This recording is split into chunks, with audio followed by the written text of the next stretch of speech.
Саламатсыздарбы? Дүйнөлүк жаңылыктар топтому менен тааныштырып, Нияз Ашматов. Америка Кошмо Штаттарынын президенти Дональд Трамп Ормуз кысыгын бардык өлкөлөр үчүн ачып жатканын билдирди. Ал Кытай Иранга курал жөнөтпөөгө макул болгонун айтты. Кытай АКШнын Ормуз кысыгын биротулуу ачуу демилгесине абдан кубанычта, деди ал. Бул тууралуу АКШнын президенти Дональд Трамп шаршемби күнү өзүнүн Truth Social социалдык медиа аккаунтунда жарыялады. Кытай менин Ормуз кысыгын биротулуу ачып жатканыма абдан кубанычта. Мен муну алар үчүн жана дүйнө үчүн жасап жатам деп жазган америкалык лидер. Муну Кытай үчүн гана эмес, бүткүл дүйнө үчүн жасаганын белгилеп, америкалык лидер бул эч качан кайталанбайт деп баса белгиледи. Кытай Иранга курал бербөөгө макул болду. Мен бир нече жумадан кийин Кытайга барганда президент Си Цзиньпин мени кучактап тосуп алат деп жазган президент.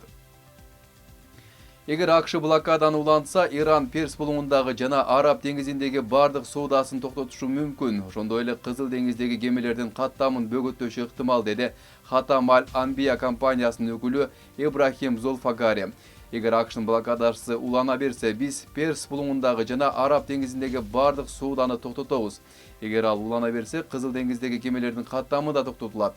Мындай аракеттер ок атышууну токтотууну бузууга карай кадам катары каралат деп билдирилет анда. Акыркы 24 сааттын ичинде Ормуз кысыгынан Иранга байланыштуу 13 кеме өттү. Бул тууралуу деңиз коопсуздугу боюнча эксперт Мартин Келли социалдык медиа сайты X баракчасына жазды. CNN ошондой эле кемелерди көзөмөлдөөчү Kepler компаниясынын маалыматына шилтеме берип, ушул эле мезгилде бул маанилүү суу жолунан кеминде 9 эл аралык коммерциялык кеме өткөнүн билдирди. Wall Street Journal гезитинин маалыматы боюнча Ормуз кысыгында Ирандын макулдугусуз эч кандай операция жүргүзүлбөйт. Иран жакында Израилдин чабуулдарынан талкаланган бардык автоунаа жана темир жол көпүрөлөрүн калыбына келтиргенин жарыялады. Иран бийлиги Израилдин аба күчтөрүнүн бомбалоосунан жабыркаган темир жол көпүрөлөрүн тез арада калыбына келтирди.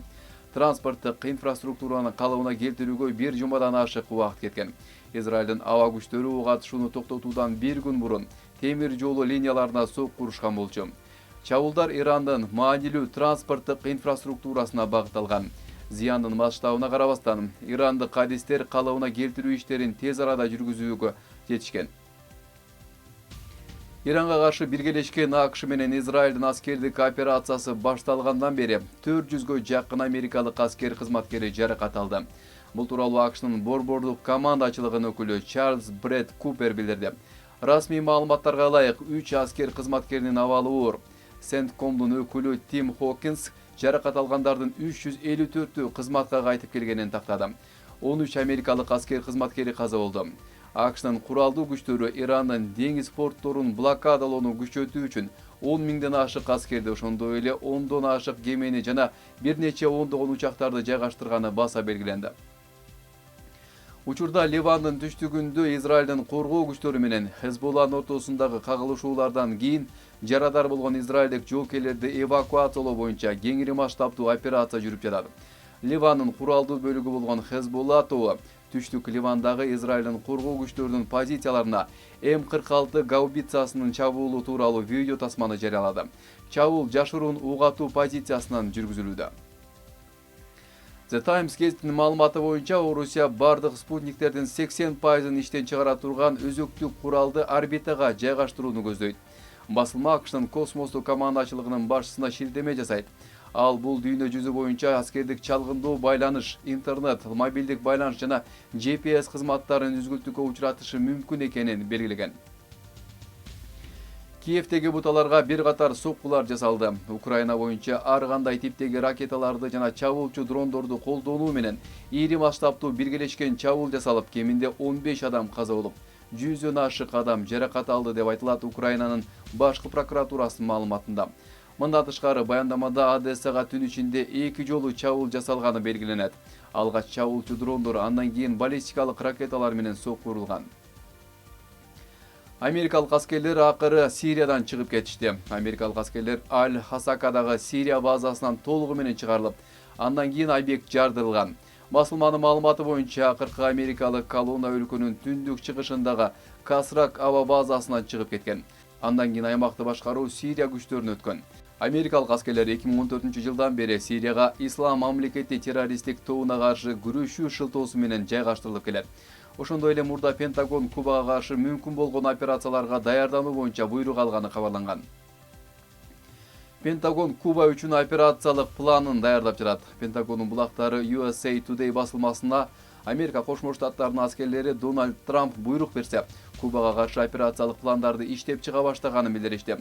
Пентагон ар кандай күтүлбөгөн кырдаалдарды пландаштырып жатканын жана президенттин буйруктарын аткарууга даяр экенин баса белгиледи.